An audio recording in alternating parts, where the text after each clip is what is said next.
Okay, so welcome. We're having a quick chat today with Neuff Red athlete Claire Cashmore. Hi Claire, how are you doing? Yeah, good. Thank you. How about yourself? Not too bad, not too bad. Busy, but good. Want to have a quick catch up with you, Claire, because awesome performance. You obviously raced the Super League on Saturday. Just fantastic, really close run thing there. And yeah, just really want to have a chat with you to see how you felt it went. What was it like? Because it's quite an amazing event. It's nothing that we had ever seen before, and obviously it's great to get your perspective on what the event was like, what it felt like to do it, but also what it felt like to do it from a para-athlete's point of view. How did you feel about it? Yeah, so for those that don't know, it was basically an indoor triathlon. So we did a 300-meter swim. Then we went straight onto the turbos on Zwift and did a 10K bike. And then again, straight to the run for a 2K run on the curved treadmill.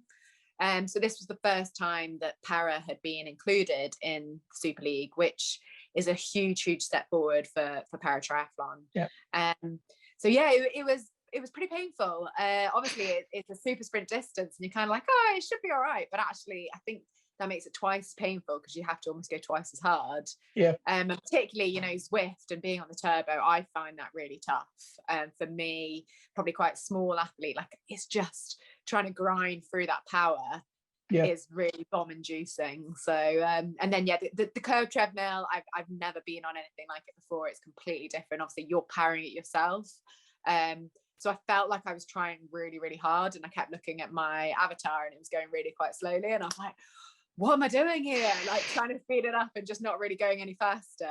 But yeah, it was a great experience, and it was really great to be involved. And I'm just hoping that that was kind of the starting point, and then the only way is upwards, and we're going to improve it and make it bigger and better, include more para athletes, get more coverage, and just really highlight how good paratriathlon is.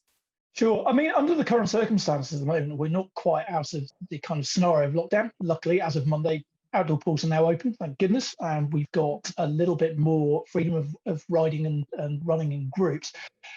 How was it going up there in those conditions? I mean, how did they deal with the whole kind of separation and social distancing in an event like that?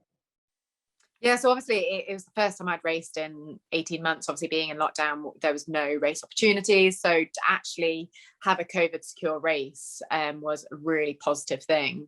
So basically, we had a test before we went, and then as soon as we arrived, we had another lateral flow, but you weren't allowed to do anything until you'd had this lateral flow test. Yeah. And then as soon as you got the results from that, you were allowed to go up to your room, which you basically stayed in your room until you raced.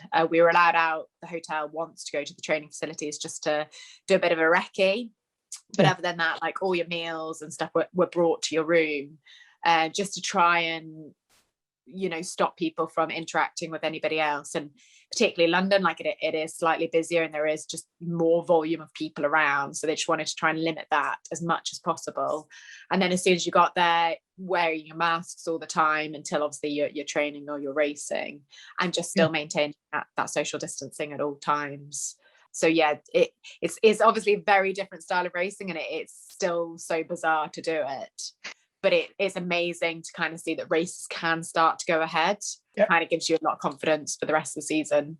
Yeah, and how did you feel racing after this huge amount of time without racing? Did you get back into the flow quite naturally, or was it a bit of a painful session? Well, so we'd actually 2 weeks ago, we did like a race simulation. So just a few of my squad, we kind of did a similar thing. We swam in the pool, turbo, and then ran outside. So I felt like that was a really good opportunity to completely blow the cobwebs. But then this was a real race, and the adrenaline is going. I felt so nervous. Like I remember just lying there in the morning, my heart, I could feel it just beating so loudly, because I was like, I haven't raced in so long in a proper format. So yeah, it was super exciting, and I felt so privileged to be able to do it.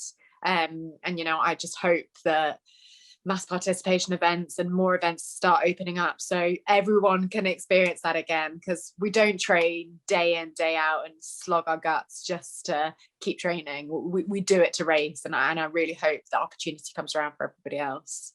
Absolutely.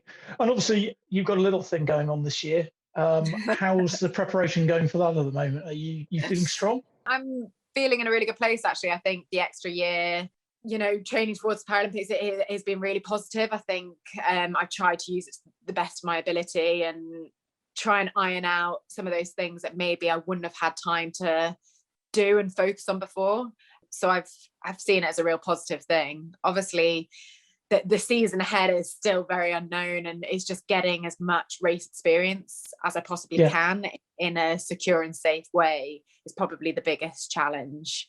But no, in a really good place and really excited for the year ahead. It's just coming around so quickly, like time is flying by. It's crazy. Yeah.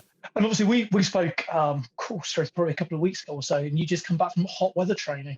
It sounded hideous. How was it? When you say come back from, we'd come out of the chamber. We hadn't actually gone anywhere. We were still in that. I thought you'd gone somewhere. No, if only, that would have been glorious. No, we were just basically in a sweaty, hot box in Loughborough. So nowhere exotic, but yeah, we cranked up the temperature to 35, 36, 37 degrees, humidity 70%, or whatever it was, and just basically went on the turbo and ran on a treadmill. So it was just trying to prepare us as much as possible for the heat that we're going to experience in Tokyo. You can't really prepare yourself too much, I don't think, something like that, because it's pretty brutal when you're doing triathlon, which is hard anyway, and then adding on heat is pretty intense. Yeah. Do you think the heat over there is going to be similar to what you face in Rio, or is it more intense than what you had when you were out in Rio? Because obviously when I was in Rio, I was a swimmer, so I don't actually really know what the heat was like that much. I remember it being hot, but it kind of just seemed like sunny hot. Whereas I think the thing with Tokyo is you've got that heat, but then you've got the added humidity on as well, which makes it harder, sweating and all the other aspects to try and cool yourself down. So yeah, I think there's been a massive emphasis on trying to prepare us as much as we can for that heat and humidity. Yeah. So finally, anything else lined up? Obviously the Paralympics, the primary key goal, the one that you're really looking to. Any other races that you are hoping are going to go ahead, and ones that you're going to be participating in the season?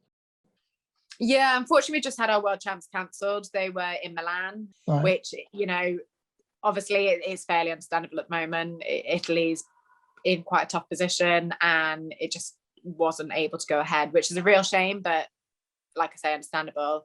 We've got Leeds, which is going to be a World Series for us, and that's the first time Para have been included, which is massive. To have a World Series race on home soil, it is really exciting. Obviously in normal circumstances it would be a great opportunity for friends and family to come and watch, but whether that's going to be allowed, I don't know. And then also there's potential of Yokohama, potential of Rotterdam, second Super League out there next month, and then there's a few other European races which might go ahead. So it's very much just keeping as much flexibility and being as adaptable as possible, and having a few different options lined up, and kind of hoping that one will happen. But the most important thing is Tokyo going ahead for me. Do you think the Rotterdam also that we might get a little bit more coverage as the para athletes? Because obviously the London was great, but I kind of watched it and got halfway through and I thought, we're watching the right thing. Because obviously, as we've discussed, it hasn't really been done before for para athletes. And it would be great to see the full race included. And I just wonder whether at Rotterdam they might learn from the London experience and give another go. I really hope so. I think that would be really good. I think, being its first time para is included and it only being introduced, 6 weeks ago, they had a real quick turnaround and almost not knowing how it'd work. Obviously with a lot of restrictions, a lot of athletes couldn't come. So there was only a maximum of 20 athletes, but instead of having it over just a few classes, we mixed over all the para classes. So there was mainly like head-to-head races rather than, a whole field of one category. So I basically think that they didn't want to show stuff if they weren't going to be able to do it justice. So hopefully moving forward, we're going to understand how it works and how we can improve it, how we can make it slightly more spectator friendly, how people can understand what is going on. And that would be good because, I am all for inclusion and I'm all for more coverage, but I just think we want to make sure it's done well. and how we do that is something that needs to definitely be discussed and progressed forward. Absolutely. It's been great to speak to you. Thank you for filling us in on that. Say also, I know that we've said it already to him, but say a huge congratulations to Dave. That was also a fantastic performance by him. Thank you. And like I said, it'd be great to see some more of Dave's class as well in the upcoming events. And good luck for the Paralympics. Obviously, we'll speak before then anyway, and hopefully catch up when you're back for it. And good luck with all the training, and hopefully we'll speak again soon. Perfect. Thank you very much, and take care of yourself. Thanks, Claire.